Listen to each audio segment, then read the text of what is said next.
Hustler, one who makes money, real short and real simple.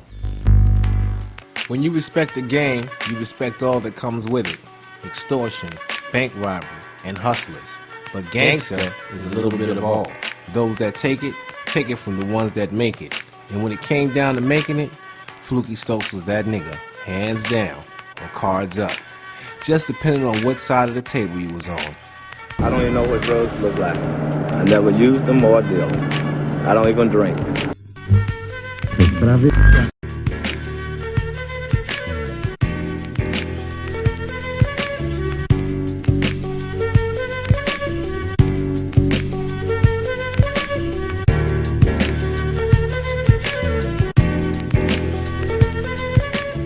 Since the early days of Chicago's gangster history, everything was built with structure.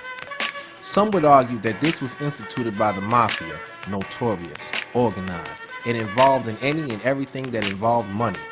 However, because of nationalities and ethnicities, and surely racial boundaries, a black's earning potential was limited. Limited to petty crimes and drug abuse, encouraged to be subservient with sir, sent off to war only to be killed, injured, or maimed. And while America allowed the migrations of other countries' criminals, blacks sat beneath the tree and on cotton fields and watched. The pictures seen were learned and imitated and instilled flash, fame, and flamboyancy, and also Flukey Stokes to be exact. The baddest motherfucker south of Mississippi. Understand Flukey was really a country nigga at heart, raised with principles, values, and integrity of a man. Not a for the time being man, but a man who believed in work, getting it, taking care of your family, and holding your own. That value system seldom seen today. Take for example rapturous names like Lucas, Barnes, Alpo, is what made him different. It made him real. Proud to be called hustler, proud to be a father, a leader, and to some, Lord. Drug lord, some might say, but nevertheless honorable. So honorable, in fact, he raised boys who stood amongst men who would fall victim to the pressures of that time. Heroin and cocaine would break the strongest of men, even though they were gangs to influence unity and neighborhood pride of that time. Organizations like Gangster Disciples, the Black Peastone Rangers, the Vice Lords, all black, all strong, but all without Flukey. I don't even know what drugs look like. I never used them or deal. I don't even drink. It takes a hell of a man to look you in the face and say he ain't do it, or does it. Depends on who you ask that question and where you're asking it at. Just try one of America's jails, and every prisoner would say not guilty. For various reasons, they'd likely say a lot. But then they ain't the only ones to say anything. Since the days of Flukey, there would always be two sides. What we would say and what they would say. But which side would you believe?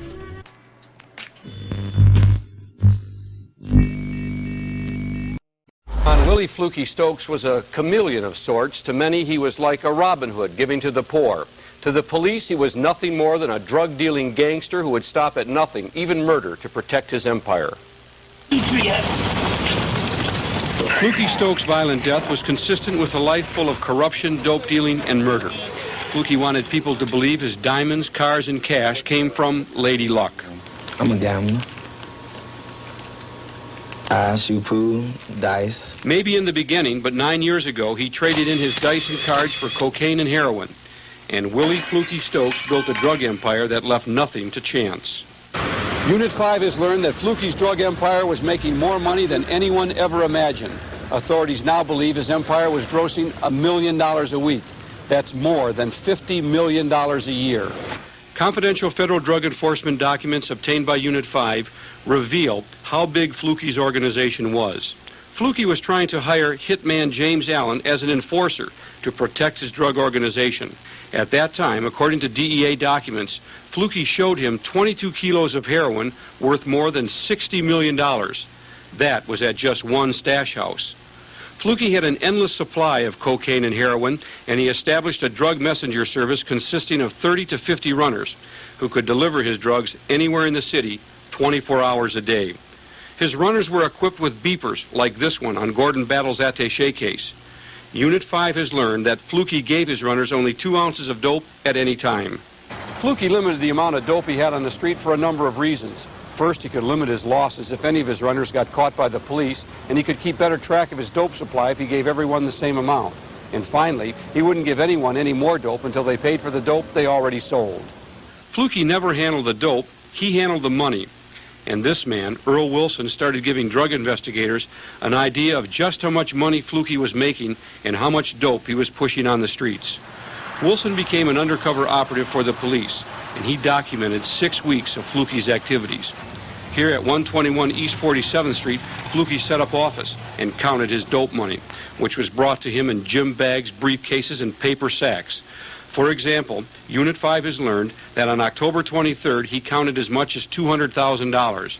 On October 28th, he counted $60,000 from just one money runner, and on November 1st, 3 runners gave Flukey money. One of the bags contained $40,000. This man, Big Bill Hill, was Flukey's right-hand man. Pictured here in better days, his fingers were covered with diamonds and his hands stuffed with cash. On October 5th, 1983, he was caught with 134 packets of cocaine and heroin. Until he was put out of business, prosecutors say he alone made $100,000 a week for Flukey's organization. The money just rolled into Big Bill from the street people, who in turn rolled it into Flukey's pockets. 8-ball side pocket. It's one of the hardest shots a pool player can take, but it was real easy for one to try and paint. The picture being painted on Flukey was one that was anything but poetic, one that defied their own description of Robin Hood. Understand, Flukey was anything but legal, but why? What would make such a principled man lead, as they say, an unscrupulous life? Whatever it was Flukey did, he did well. One thing for sure is he left a legacy of flash and celebrity-type behavior for family and offsprings, as well as for those left to recite his legendary stories. My name's Chip. I'm Chip's son, Chip Jr. We're just doing the blueprint about everything my family was doing. You know what I'm saying? My father, my uncle, my cousins. Man, my daddy was my best friend. Like, I learned so much from him, just like, without him telling me nothing, you know what I'm saying? So, like, from what I knew from him, like, I ain't never seen him scared before, you know what I'm saying? Like, it ain't really too much people in life I ain't never seen like that. Like, somebody probably want to hear, like, about some money and nothing. No, it was just, like, just how it was. Like, people don't know, like, my daddy was real silly, you know what I'm saying? Like, he was real silly, you know, but he was only like that with people we knew, like around his kids and like around his family. Everybody else in the street would be like, oh, fuck him, you know what I'm saying? Something like that. Or, you know what I'm saying? He a beast, you know what I'm saying? Something like that. But from what I knew from him, you know, he just taught me and my brothers how to be men, you know what I'm saying? And, like, that's all I really can say about it. As with any hustler, life would be give and take. You would live and learn, but at home, a man would teach. And outside the home, things would be different. The man at home would be different than the man in the streets. And according to law enforcement, Gordon Battle, also known as Chip, was one of the 5 members of Flukey's organization. Sources say he, as did the other members, controlled the low end of the south side of Chicago as well as other areas. Chip allegedly had free reign during a time when gangs controlled all. Always dressed to a T, Chip and all the members would always carry signature briefcases rumored to be filled with cash. And unbelievable as that was, it was more incredible how this hustler remained untouched. See, hustlers don't have territory, man. Hustlers get money, man. See, Chicago is real territorial.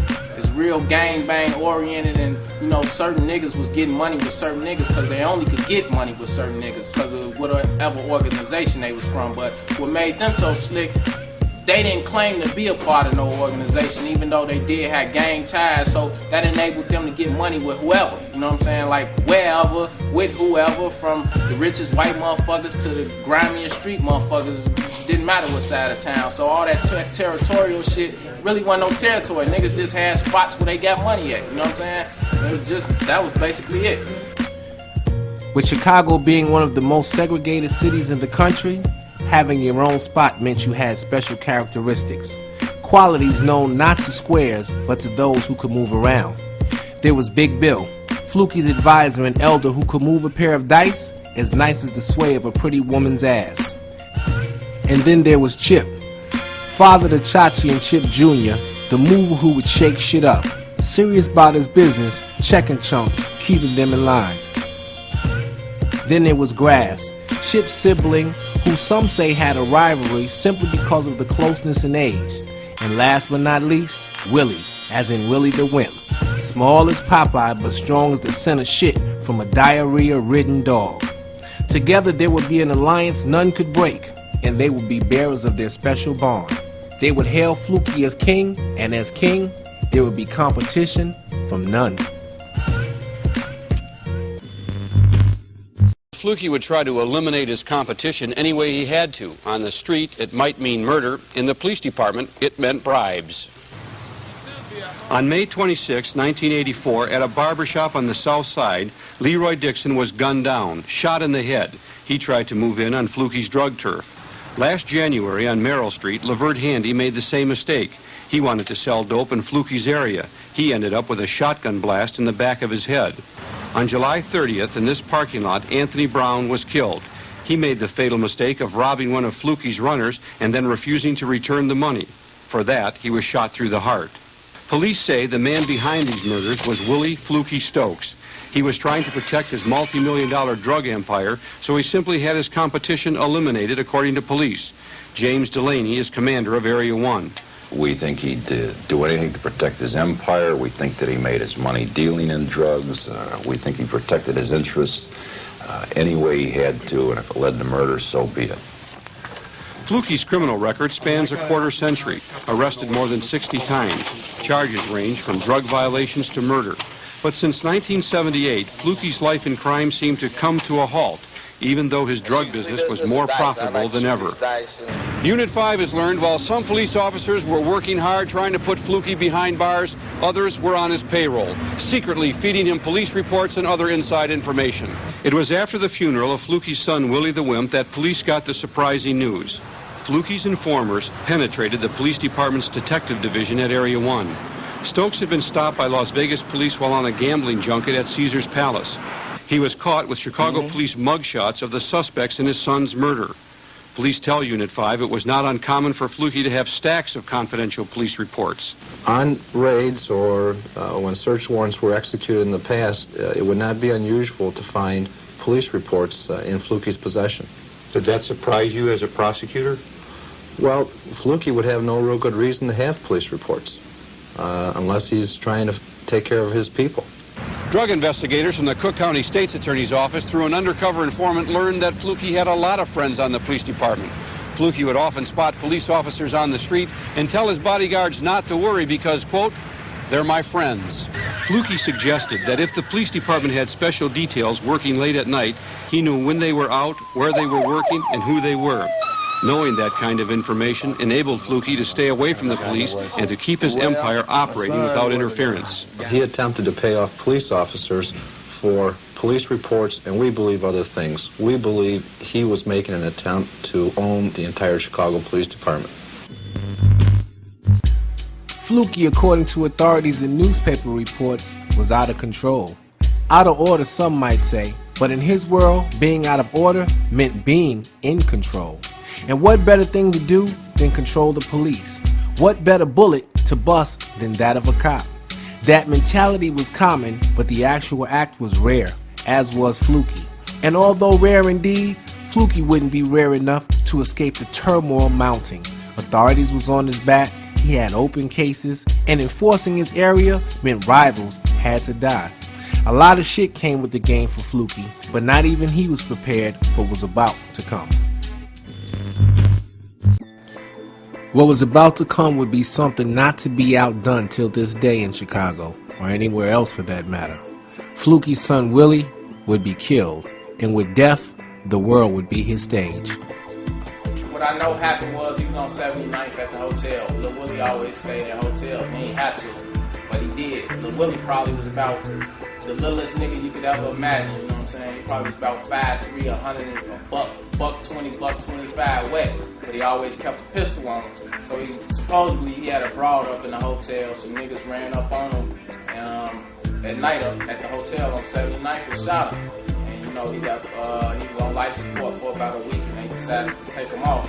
Buried in the Cadillac, had I guess about like 10 racks in his hands, you know what I'm saying? He had his jewelry on, and you know, Fluke was just like, that's how my son, like, his son was his best friend, you know what I'm saying? Like, you'll hear shit in the street, like he had his son killed and all this type of shit. Nah, like, his son was his best friend, you know what I'm saying? Like, his son the one who got that thing cracking, you know what I'm saying? So, like, he wanted his son buried how he was living.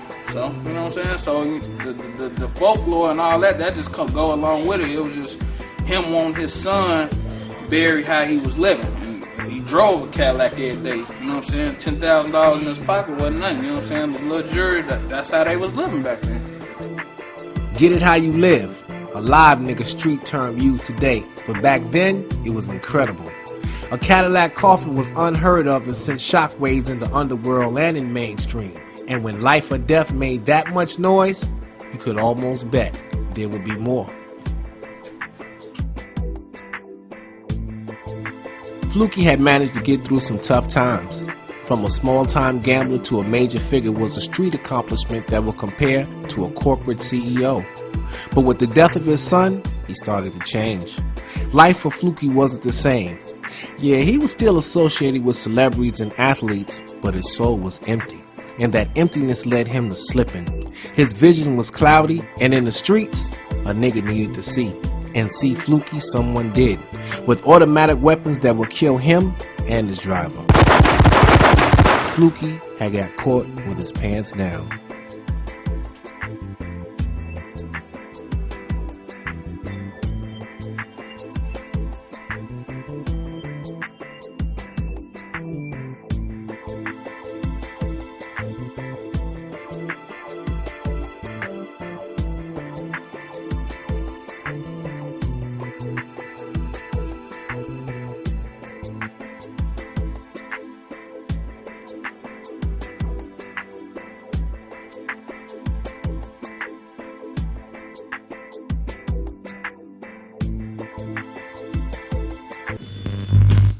Who killed Willie Flukey Stokes is still a mystery tonight, but in our portrait of a pusher, a picture is emerging about who wants to fill his shoes.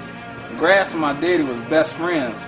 So, like, as time was progressing, you could start seeing them branch off, you know what I'm saying? And, like, I hear stories, like, from my mama, because she always, like, used to be a talker.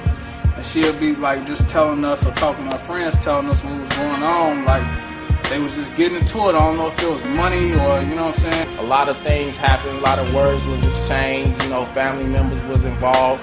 And make a long story short, on 51st and Lake Park at the Pancake House, he caught my daddy slipping, and shot him.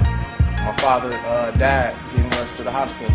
I'm saying, slowly but surely, you just saw him branching off. You was hearing stories like your daddy and Grass got into it, you know what I'm saying? Like, I can remember one time my daddy came home, his hand was fucked up.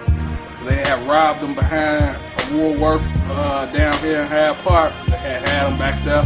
At first, you know, my mother taught me and my brother and sister to forgive because he was so familiar to the family and we didn't understand a lot of the details before. But nah, he ain't raised me, he ain't support anything that we was doing. He just was around and we seen him after my father got killed. But you know, my daddy, he always loved Grass, like, even to the day he died, you know what I'm saying? Like, and I still love him, you know what I'm saying? Like, that's how you know, like, we all are separate entities, because my brother, he, like, had business. I don't have no business, you know what I'm saying? Like, I ain't mad, you know what I'm saying? Like, I knew how crazy my daddy was. I love him to death, you know what I'm saying?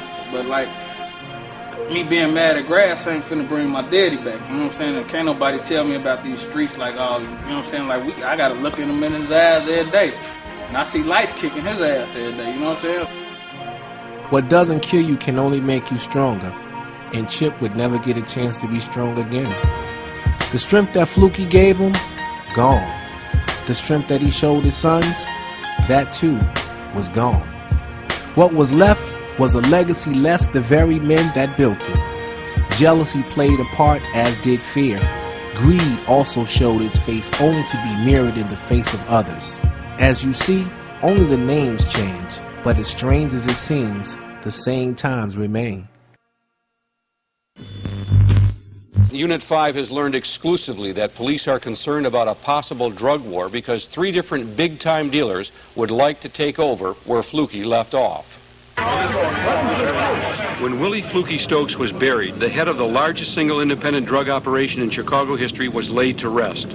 But the body of his drug empire is still alive and thriving and in turmoil. There appears to be 3 groups muscling for control of Flukey's $50 million a year drug network. One group is headed by Gordon Battle, Flukey's former partner, another by Chuck McFerrin, Flukey's arch-enemy, and the third by Sam Love Jr., Flukey's former associate. The struggle for control of Flukey's well-entrenched drug turf started, and members of Flukey's organization were brutally gunned down. Narcotics investigator Tom Shinnick. And they're vicious and violent enough that they would protect themselves at all costs. Unit 5 has learned that shortly before Flukey was murdered, a new cartel of independent drug dealers was formed, and he began to fear a major drug war was imminent. On November 10th at this restaurant, Flukey met with this man, Chuck McFerrin. Police theorized that McFerrin is the self-appointed leader of the new cartel. Also at that meeting, Pedro Rodriguez, a man police consider to be a major supplier of cocaine and heroin to Chicago drug dealers. Rodriguez, believed to have organized crime connections in New York, Detroit, and South Florida, may have made a pact to deal only with the new cartel. The cartel is expected to take any action to gain control of Flukey's lucrative drug empire. And the big question is, how much is Gordon Battle willing to give up? Battle, known as Chip on the Street, is Flukey's heir apparent. Battle lives in a fortress-like house on the far south side of the city. He was Flukey's partner for the last few years. Another group police believe could emerge as a major source of drugs is the Love family. Police discovered evidence of the Love's big-time drug business on January 19th, when narcotics agents raided this Alsop apartment house and confiscated more than $500,000 in drug money. The cash, in mostly 10s and 20s, belongs to Sam Love Jr. The street has been relatively quiet since Flukey was murdered, but police say trouble could erupt at any time, because in the drug business, takeovers are generally not friendly. Despite extensive criminal histories, none of these men have been convicted of serious drug offenses. Unit 5 has learned that federal drug agents have been investigating the Flukey drug network for 3 years, and we have also learned that IRS was on the verge of indicting the flamboyant drug dealer for tax evasion at about the time he was killed. I don't think, Carol and Ron, that this is the last we're going to hear of the Flukey drug network. Flukey, the reason that they didn't change half of these laws or what's going on right now, you know what I'm saying? That's the motherfucker who they start taking your tax, your money, your drug money, as soon as they arrest you. Because he was buying it right back out. You know what I'm saying? They didn't understand it. He was the greatest, man. So you got to give it to him. Give it to him, man, because that's the truth. And you heard it. It's real. They laid the game down. They told you what's happening. So accept this. Starting today, he was the boss. All that stuff, that about all that paid and full shit, like all that shit, that was good shit, you know what I'm saying? But I mean, some folks got killed, plenty of money was made, you know what I'm saying? And it's a big story. All that, you know, New York shit and all that shit, it's cool for the TV, but it was real down here in Chicago, you know what I'm saying? Legendary Flukey Stokes house, man. My uncle, you know what I'm saying? A lot of my cousins and shit, they was raised here. Top room right here, this used to be Sabrina and Lil Trigger room. You know what I'm saying? Flukey Jean room used to be in the back. It's not a big place, but you know what I'm saying? Back then, a condo like this down here on the low end, man, where all the motherfucking excitement and shit was at. This was the place to be. Like, man, we had all this shit, all these majors. You know, wrong with here. This where the money and the flow was at. You know, Fluke kept a lot of money in there. And believe it or not, Lil Willie used to stay right next door. You know what I'm saying? In this place right here. It used to be green right here, but you know what I'm saying? They did a little something to it. You know, this just, you know, where we came up at, man, all of us. That's just real life, real talk. You come around here, all these niggas hustlers, you know what I'm saying? Like, you come up and down the strip, you can say whatever you want to about these niggas over here, but all us some hustlers, and that's real, you know what I'm saying? Like, I don't give a fuck what they do, how they do it, they get them some money. Getting money was, is, and always will be in Blacklopedia. The story within the story that says it ain't where you from, it's where you at. And obviously these men, these stories, are all at the same place at one point in their lives. The question is sometimes different, but the answers are always the same. To get it. It's as simple and as corny as that shit they teach in school. To be or not to be. A hell of a question for those who feel they have no choice.